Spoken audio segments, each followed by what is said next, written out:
जय संविधान, जय भीम, महात्मा गांधी की जय, गोडसे मुर्दाबाद। देखिए, दिल्ली के विधानसभा चुनाव में अभी तक जो स्थिति थी और जिसका विश्लेषण हम लोग कर रहे थे और बहुत सारे समीक्षक कर रहे थे, जिस प्रकार से आम आदमी पार्टी और कांग्रेस अलग अलग चुनाव लड़ रहे हैं और अभी तक जितने भी सर्वेज आए हैं जो अलग अलग संस्थाओं द्वारा किए गए हैं, उसमें यह बात तो बिल्कुल क्लियर है कि जो स्ट्रेटेजी अपनाई है आम आदमी पार्टी और कांग्रेस ने, उससे आम आदमी पार्टी दिल्ली के विधानसभा चुनाव में लीड देती दिखाई पड़ रही है। अभी तक की स्थिति ये थी जो विश्लेषण हो रहा था, क्योंकि जो आम आदमी पार्टी 11 साल से सत्ता में है,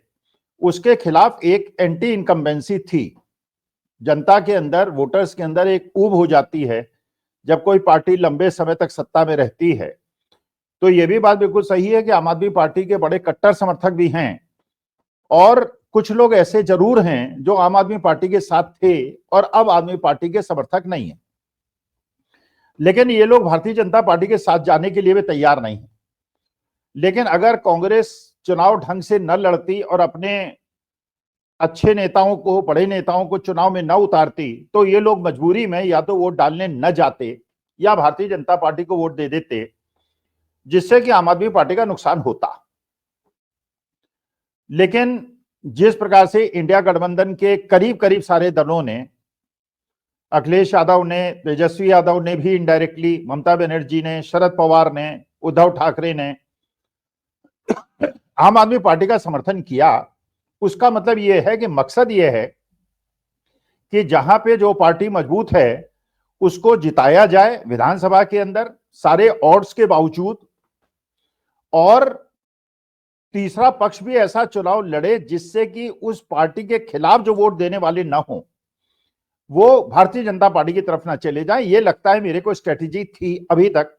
और जिसमें लग रहा था कि आम आदमी पार्टी बहुत ज्यादा बढ़त बना चुकी है। और जिस प्रकार से संजय सिंह ने, अरविंद केजरीवाल ने, भारतीय जनता पार्टी के अलग अलग नेताओं ने एग्रेसिव टोन ली थी चुनाव में धांधली की वजह से, और प्रवेश वर्मा के खिलाफ जिन्होंने जूते भी बांटे, जिन्होंने रुपए भी बांटे, उनके खिलाफ भी एफआईआर तक दर्ज हो गई उस चुनाव आयोग द्वारा, जिससे ये अपेक्षा नहीं की जा रही थी।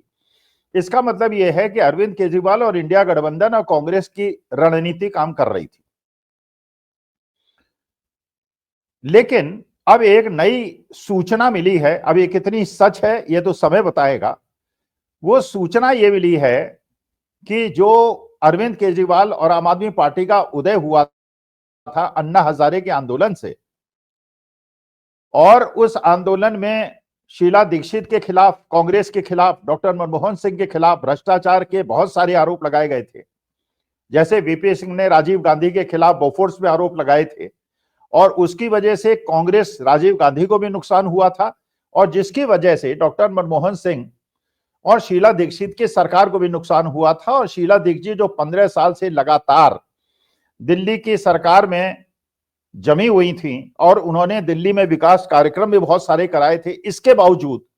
उनको आम आदमी पार्टी के हाथों में करारी हार मिली थी। लेकिन अब जो सूचना मिल रही है उस सूचना के अनुसार जो लगता है, जो अरविंद केजरीवाल ने और आम आदमी पार्टी ने एक बहुत बड़ी गलती कर दी, शायद भारतीय जनता पार्टी उसका भरपूर फायदा उठाने की कोशिश कर रही है। जो अरविंद केजरीवाल ने गलती कर दी, जो अभी अगर ये बात सच होती है जिसकी सूचना मिली है, वो ये कि अरविंद केजरीवाल ने 2013 के बाद से सत्ता में आने के बाद भी कभी भी अन्ना हजारे के खिलाफ कुछ नहीं बोला, और ये कभी उन्होंने नहीं माना कि अन्ना हजारे का जो आंदोलन था वो एक ऐसा आंदोलन था जो कि ऑर्गेनाइज था, जो प्रायोजित था।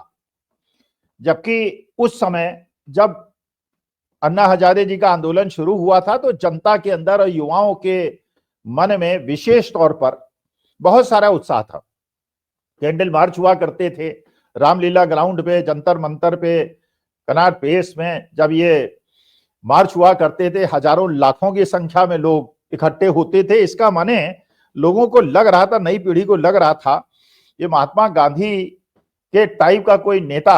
सामने आ गया है और बड़ा उत्साह था, और उसकी वजह से ही आम आदमी पार्टी और भारतीय जनता पार्टी को फायदा मिला था। भारतीय जनता पार्टी केंद्र सरकार में जम गई थी और आम आदमी पार्टी दिल्ली में जम गई थी। लेकिन हम लोग तो तब भी रियलाइज हमने कर लिया था कि अन्ना हजारे का आंदोलन एक आयोजित आंदोलन है, जिसके अंदर सारा जो ऑर्गेनाइजेशन है, खाने पीने का, पानी की व्यवस्था, खाने पीने की व्यवस्था, पंडाल की व्यवस्था, सारी व्यवस्था आरएसएस और भारतीय जनता पार्टी द्वारा कराई जा रही थी। और अब उस घटना को 10 साल 11 साल होने के बावजूद अभी तक एक भी आरोप जो अरविंद केजरीवाल ने लगाया था या भारतीय जनता पार्टी ने लगाया था डॉक्टर मनमोहन सिंह जैसे सच्चरित्र और ईमानदार नेता के खिलाफ, एक भी उसमें सिद्ध नहीं हुआ। और शीला दीक्षित के खिलाफ जब बताया गया कि उनके मकान में इतने एसी हैं और इतने बड़े, जबकि बाद में पता चला कि शीला दीक्षित का मकान जो 3 बेडरूम हाउस था जिसमें वो रहती थी, और आज के तारीख में भारतीय जनता पार्टी और आम आदमी पार्टी के बीच में जैसे शीत युद्ध चल रहा है, और अरविंद केजरीवाल ने भारतीय जनता पार्टी के साथ और आरएसएस के साथ जरूर 2013 का आंदोलन चलाया, लेकिन उसके बाद उन्होंने अपनी राह जुदा कर ली और उन्होंने कहा कि भारतीय जनता पार्टी का पिछलग्गू होने के बजाय मैं जो अपोजिशन स्पेस है उसको ऑक्यूपाई करता हूं, और वो उन्होंने ऑक्यूपाई कर ली। तो आज बहुत सारे ऐसे आम आदमी पार्टी के समर्थक हैं जिनको लगता है कि आम आदमी पार्टी भारतीय जनता पार्टी का रिप्लेसमेंट है। लेकिन गोवा के अंदर, गुजरात के अंदर, हरियाणा के अंदर, बाकी जगहों पर जिस प्रकार से उन्होंने इलेक्शन लड़के और भारतीय जनता पार्टी के खिलाफ जो लड़ाई थी उसको कमजोर कर दिया, उससे कुछ लोगों का मानना है कि आम आदमी पार्टी भारतीय जनता पार्टी की बी टीम। अब क्या है ये तो केजरीवाल साहब जानते होंगे और भारतीय जनता पार्टी जानती होगी। लेकिन जो मुझे लगता है कि भारतीय जनता पार्टी ने शायद ट्रम्प चाल चला है, जो 2-4 दिन में पता चल जाएगा, कि उन्होंने उन अन्ना हजारे को जो 2013-14 में जिन्होंने कांग्रेस के खिलाफ आंदोलन स्टार्ट किया था, दूसरा गांधी होने का वादा किया था और जनता को दिखाया था कि मैं दूसरा गांधी हूं और मेरा जीवन बड़ा सामान्य जीवन है और बड़ा साधारण जीवन है और मैं मंदिर के अंदर रहता हूं, और टेलीविजन और बहुत सारे कार्यक्रमों में आपने देखा होगा कि दूसरे गांधी की तरह उन्होंने अपने को प्रोजेक्ट किया था। और गलती क्या की मेरे ख्याल से अरविंद केजरीवाल और आम आदमी पार्टी ने, कि उन्होंने अपने को कभी भी अन्ना हजारे से अलग करके प्रस्तुत नहीं किया। ये जरूर है कि अन्ना हजारे ने पिछले 10 साल के अंदर जितने भी आंदोलन हुए, जितने भी जनता को कष्ट हुए, जितनी भी समस्याएं हुई, एक बार भी आकर उन्होंने ये स्टेटमेंट नहीं दिया कि सरकार की ये नीति में त्रुटि है, गलती है। क्योंकि देखिए, त्रुटियां सबके सरकार के बीच में होती हैं। कांग्रेस के सरकार में भी गलतियां थी, भारतीय जनता पार्टी की सरकार में भी गलतियां हैं। ये दूसरी बात है कि जो सरकार के विपक्षी होते हैं उनको गलतियां ज्यादा दिखती हैं, अच्छे काम कम दिखते हैं, और जो समर्थक हैं उन्हें केवल अच्छाइयां दिखती हैं, बुराइयां नहीं दिखती हैं। लेकिन पिछले 10 साल के अंदर अन्ना हजारे ने एक बार भी सरकार की नीतियों की आलोचना नहीं की और वो बिल्कुल जाके संन्यास में चले गए। चाहे वो किसानों का आंदोलन हो, 13 महीने का आंदोलन हो, चाहे अभी डल्लेवाल साहब की भूख हड़ताल हो, 55-56 दिन हो गए हैं, चाहे वो एमएसपी न देने की बात हो, चाहे वो अग्निवीर की बात हो, चाहे वो परीक्षा के लीक होने की बात हो, चाहे वो कोई भी केस हो, अन्ना हजारे साहब का एक भी स्टेटमेंट नहीं आया। लेकिन अब ये सुना है, जो सूचना है, जो खबर है कि अन्ना हजारे दिल्ली इलेक्शन में आम आदमी पार्टी के खिलाफ आके मोर्चा संभालेंगे और एक स्टार प्रचारक बन जाएंगे भारतीय जनता पार्टी के। अगर ये हुआ तो, अभी नहीं पक्का है, खबर है, पुष्टि हो जाएगी 2-4 दिन में। अगर अन्ना हजारे आम आदमी पार्टी के खिलाफ चुनाव प्रचार करेंगे तो ऐसे लोग जो अन्ना हजारे को भी अच्छा मानते हैं और आम आदमी पार्टी को भी अच्छा मानते हैं और जो कांग्रेस के धुर विरोधी हैं, वो 2 भागों में बढ़ जाएंगे। क्योंकि अरविंद केजरीवाल और आम आदमी पार्टी ने जो गलती की, उन्होंने अन्ना हजारे के खिलाफ कभी एक शब्द भी नहीं बोला। तो अन्ना हजारे और अरविंद केजरीवाल को लोग एक तरह से देखते हैं, जबकि कांग्रेस ने अन्ना हजारे के आंदोलन को, और जो विश्लेषक थे उन्होंने अन्ना हजारे के आंदोलन को एक प्रायोजित कार्यक्रम कह के अपने को अन्ना हजारे से अलग कर लिया था। और क्योंकि 10 जितने भी कोर्ट केसेस थे और कोर्ट केसेस में, सारे केसेस में एक भी केस में सिद्ध नहीं हुआ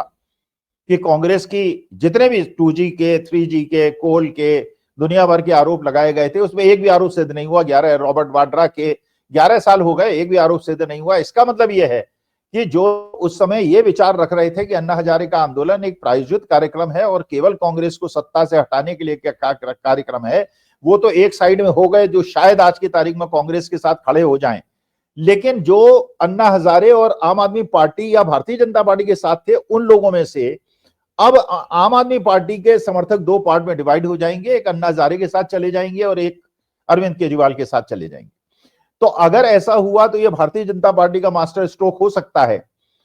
क्योंकि अरविंद केजरीवाल ने और आम आदमी पार्टी ने गलती कर दी कि उन्होंने कभी भी अन्ना हजारे का आलोचना नहीं की। तो जिस आदमी की आपने आलोचना नहीं की और जिसको आपके नेता हमें अपना गुरु मानते रहे, अगर वो गुरु ही पासा पलट दे और यहां दिल्ली के चुनाव में आके ये कहना शुरू कर दे कि अरविंद केजरीवाल मेरा चेला था, वो गलत निकला, मैंने गलत व्यक्ति को अपने शिष्य बना लिया और शराब नीति में उसने किया, जबकि जनता तो देखिए भावुक होती है, नैरेटिव पे चलती है और भारतीय जनता पार्टी के साथ पूरा सोशल मीडिया है, गोदी मीडिया है,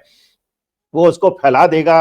अन्ना हजारे का फिर महिमा मंडन होगा और अरविंद केजरीवाल उसका कैसे जवाब देंगे, क्योंकि अभी तक पिछले 10-11 साल के अंदर अरविंद केजरीवाल और आम आदमी पार्टी ने एक शब्द अन्ना हजारे के खिलाफ नहीं बोला है। तो अगर ये बात सच हुई कि वो एक स्टार प्रचारक की तरह अन्ना हजारे मोर्चा संभालेंगे आम आदमी पार्टी और अरविंद केजरीवाल के खिलाफ, तो उसका क्या हश्र होगा। इसलिए जितने भी आंकलन हो रहे हैं, जितने भी स्ट्रेटेजी बन रहे हैं, जितने भी एग्जिट पोल्स आ रहे हैं या जितने भी ओपिनियन पोल्स आ रहे हैं, उसका क्या हश्र होगा देखेंगे। अगर अन्ना हजारे मैदान में उतरते हैं, अगर अन्ना हजारे अरविंद केजरीवाल के खिलाफ बोलते हैं, तो जनता क्या अरविंद केजरीवाल के साथ एकजुट हो जाएगी, या जो अन्ना हजारे और अरविंद केजरीवाल के साथ जुड़े हुए लोग थे वो दो भाग में डिवाइड हो जाएंगे, जिसका भारतीय जनता पार्टी फायदा उठा ले जाएगी। तो क्या भारतीय जनता पार्टी का अन्ना हजारे को मैदान में उतारना एक मास्टर स्ट्रोक सिद्ध होगा, या अरविंद केजरीवाल का अन्ना हजारे से अपने को अलग न करने का